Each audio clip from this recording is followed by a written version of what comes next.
मान लीजिए कि हम चंद्रमा की एक छोटी सी यात्रा पर जाते हैं और हम यहाँ पर चंद्रमा की सतह पर बैठे हैं। यहाँ पर चंद्रमा की सतह है और चंद्रमा की हमारी यात्रा के साथ हम दो चीजें लाए हैं। हम अपने साथ एक कंक्रीट की ईंट लाए हैं जो कि हमने नारंगी रंग से बनाई है। तो यह नारंगी कंक्रीट की ईंट है। और मैं अपने साथ एक पक्षी का पंख भी लाया हूं। तो यह पक्षी का पंख है। यहाँ पर ये मैं बना रहा हूं, ये पक्षी का पंख है। तो फिर मेरा आपसे सवाल है कि अगर मैं एक ही समय में ईंट और पक्षी के पंख को पकड़ूं और मैं दोनों को एक ही समय में छोड़ूं और आपसे पूछूं कि इनमें से कौन सी चीज चंद्रमा की सतह पर पहले टकराएगी, तो आप क्या कहेंगे? वैसे अगर आप पृथ्वी के अपने अनुभवों के आधार पर सोचें तो पृथ्वी पर अगर आप एक ईंट और एक पंख लें तो ईंट सीधे नीचे गिर जाएगी। ईंट तुरंत पृथ्वी पर नीचे गिर जाएगी क्योंकि यह तेजी से त्वरित होगी और काफी तेजी से नीचे गिर जाएगी।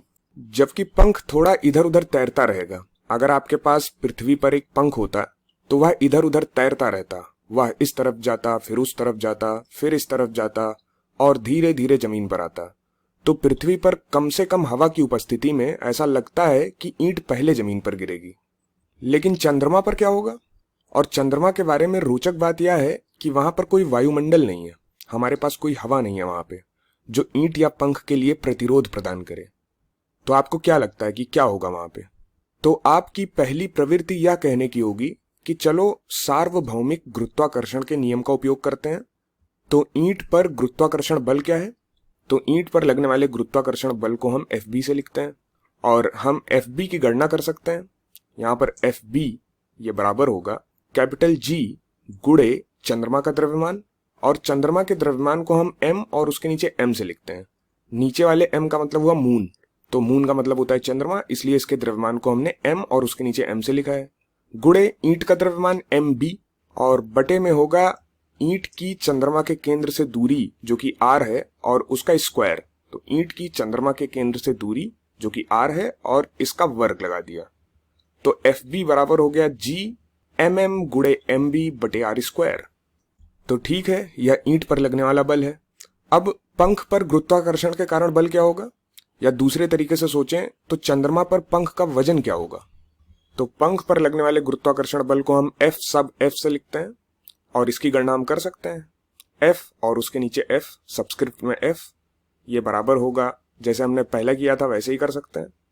तो कैपिटल G गुणे चंद्रमा का द्रव्यमान जो कि mm है गुणे पंख का द्रव्यमान जो कि mf है बटे पंख का चंद्रमा के केंद्र से दूरी जो कि r है, तो r का वर्ग, r का स्क्वायर।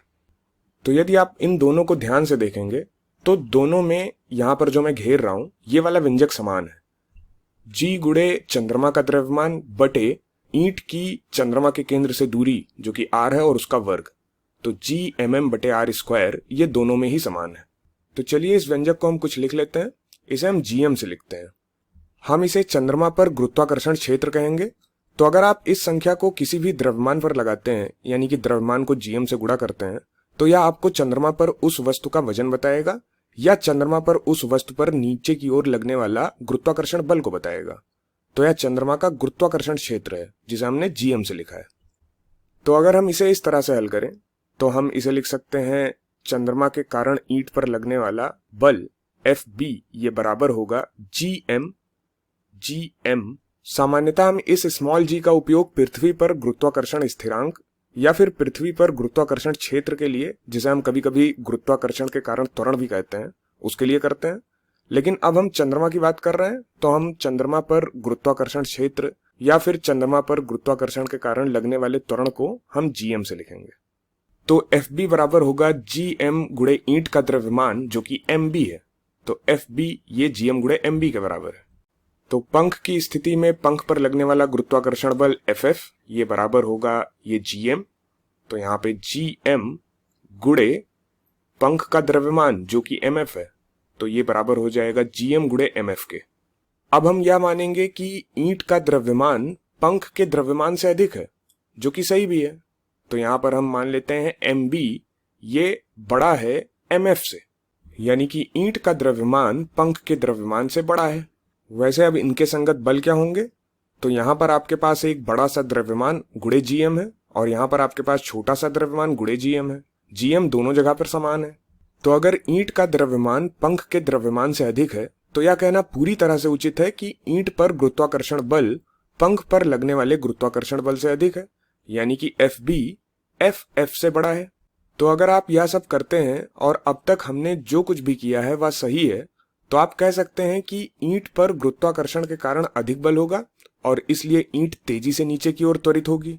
लेकिन आपको यह याद रखना होगा कि इस ईंट पर भले ही अधिक गुरुत्वाकर्षण बल है, लेकिन इसका द्रव्यमान भी अधिक है, और हम याद रखते हैं कि किसी वस्तु का द्रव्यमान जितना अधिक होगा किसी दिए गए बल के लिए, उसका त्वरण उतना ही कम होगा। तो वास्तव में जो यह निर्धारित करता है कि इनमें से कोई भी वस्तु कितनी तेजी से गिरेगी वह है उसका त्वरण। तो आइए उनके त्वरण का पता लगाते हैं।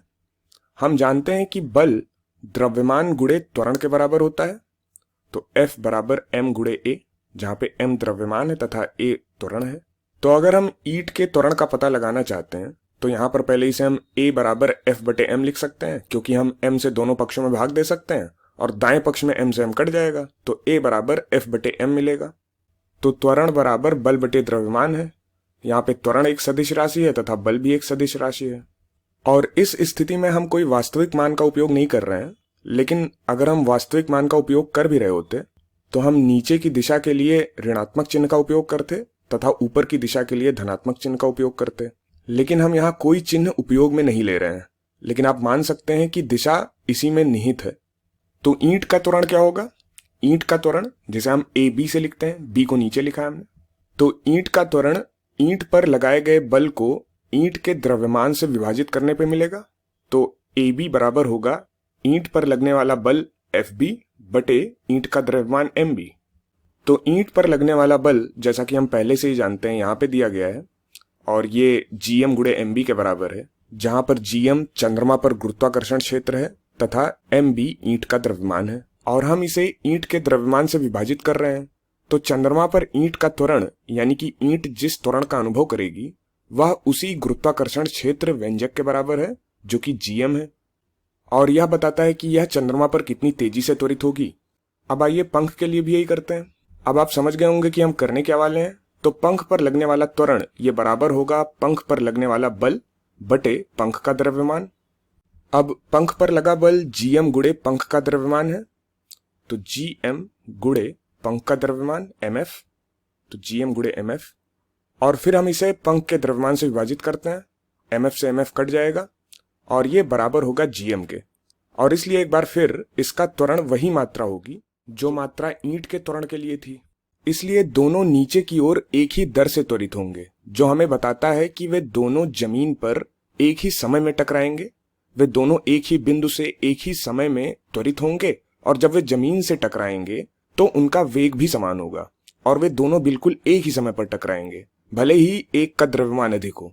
तो वास्तविकता यह है कि क्योंकि इसका द्रव्यमान अधिक है तो चंद्रमा द्वारा इस पर लगाया जाने वाला गुरुत्वाकर्षण बल भी अधिक होगा, यानी कि चंद्रमा इसे अधिक बल से अपनी ओर आकर्षित करेगा, लेकिन इसके द्रव्यमान के कारण यह आकर्षण इसे उतना ही त्वरण प्रदान कराता है जो कम द्रव्यमान वाली वस्तु को प्राप्त होता है।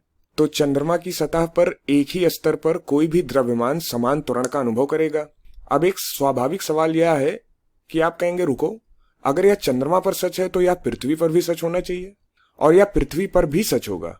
अगर आपने यही प्रयोग किया और कमरे से सारी हवा निकाल दी ताकि वायु प्रतिरोध ना हो, और आपने एक ईंट और एक पंख लिया और उन्हें एक ही समय पर छोड़ दिया, तो वे दोनों जमीन पर बिल्कुल एक ही समय पर टकराएंगे, जो कि कल्पना करना थोड़ा अजीब लगता है कि पंख भी ठीक उसी तरह गिरेगा जैसे कि ईंट गिरती है।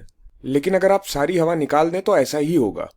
और इसलिए यहाँ जो हम देखते हैं, और मुझे लगता है कि आप समझ गए होंगे क्योंकि मैंने पहले ही हवा निकालने के बारे में बात की है, वह यह है कि ईंट और पंख के बीच का अंतर पूरी तरह से वायु प्रतिरोध के कारण है। तो यदि आप कोई वस्तु लें जिसका द्रव्यमान ईंट के बराबर हो और आप उसे चपटा कर दें ताकि उस पर अधिक वायु प्रतिरोध हो, तो मान लीजिए कि ये वो वस्तु है जो कि चपटी है लेकिन इसका द्रव्यमान ईंट के द्रव्यमान के बराबर है, तो यह वस्तु उससे धीमी गति से गिरेगी, ईंट से धीमी गति से गिरेगी, क्योंकि इसे अधिक वायु प्रतिरोध का सामना करना पड़ेगा। इसे गिरते समय अधिक हवा से टकराना होगा जो प्रतिरोध प्रदान करती है। और अगर आप एक पंख लें और उसे बहुत बहुत बहुत छोटा कर दें, यानी कि इसका द्रव्यमान पंख के द्रव्यमान के ही बराबर है लेकिन यह बहुत छोटी है, तो इतना छोटा कि यह हवा को काट सके, आप देखेंगे कि यह बहुत तेजी से नीचे गिरेगा। तो पृथ्वी पर चीजों के गिरने का वास्तविक अंतर यह है कि अगर हवा ना हो तो वे सभी एक ही गति से गिरेंगे। हवा के कारण ही वे अलग अलग गति से गिरते हैं। और हवा दो काम करती है।